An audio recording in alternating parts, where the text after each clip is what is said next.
I don't think most women can actually genuinely understand how lonely the majority of men are. Yeah. And you need to truly understand, if you're Joe Schmo, average in nearly every way, in Starbucks working, you ain't getting a DM ever. You girls will never be lonely. As much as you might be unhappy with the possible suitors, you can at least fuck about and flirt if you feel sad. There are men out here in the world who have genuine loneliness. And I can prove this statistically. Why do you think it's all the men killing themselves compared to the women? Put it back, Eric.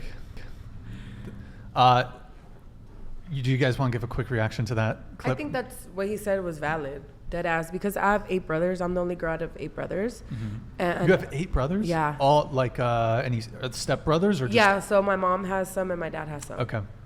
But so maybe that's why I defend. I have a respect for men. Are they all watching? By the way, are your brothers? Can we shout them out? Shout in out chat? to my brothers. There's a lot of them. That's a lot of names. The familia. Shout out Shadow. But so like my respect for men hits different. Like and I know how lonely they get. And men are, in society, men aren't supposed to cry. Men aren't supposed to cry. They're not supposed to be depressed. They're not supposed to, so they have like this thing where like they have to hold all that shit in. So that's why I feel for a man, it definitely is. That's why the suicide rate is mostly men, for that reason. Women, yes, we get lonely, but like he said, like a man can't show that he is.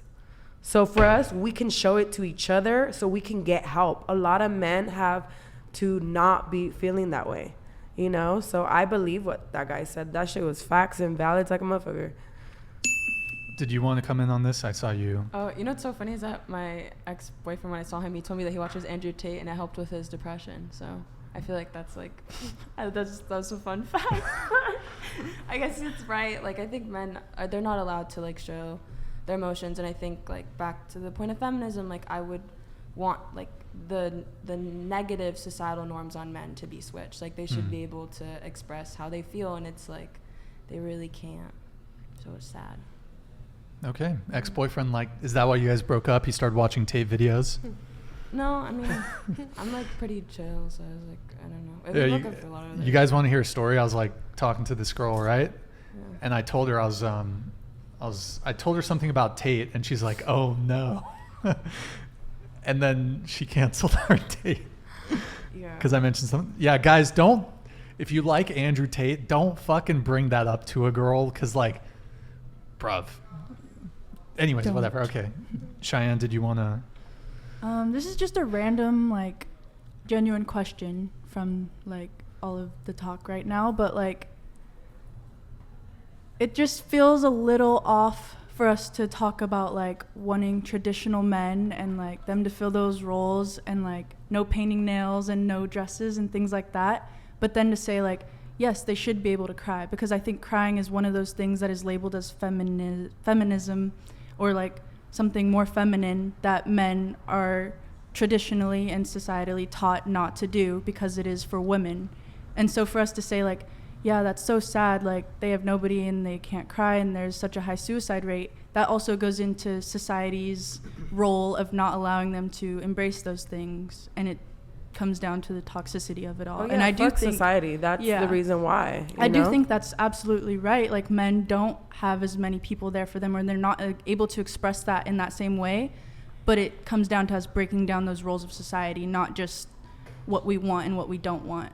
It all plays in together. You and can't then it's pick and choose. generational too. I know like my brothers are like that, because in a Mexican household, like you're supposed to be strong, like you're you know, like the guy, he has to be macho, he has to be, you know, so it's actually generationally taught too by a father that you have to be tough, you have to be the bread maker of the house. Like it's also not even society, fuck society, but it's also like a generational curse that's put on them by their fathers as well too. Like he has to grow up to be this man, you know. And is that, I mean, you have 8 brothers, is that something that you feel was put on your brothers a little bit? No, they're not. All my brothers are completely different. Most of my mom's baby daddies, they were like one night hookups, you know, and then like one's dead, one's in prison. You know what I'm saying? Like, so none of my mom was like the main. She was a dad. The you know, matriarchy. yeah. So she raised them. You know, and so like. Then I just know that from like my father, from my uncles, how they were raised by my grandpa and by their fathers, just because they were raised to be like, you have to be like this. So. Sure. We are behind on super chats here, so I got to get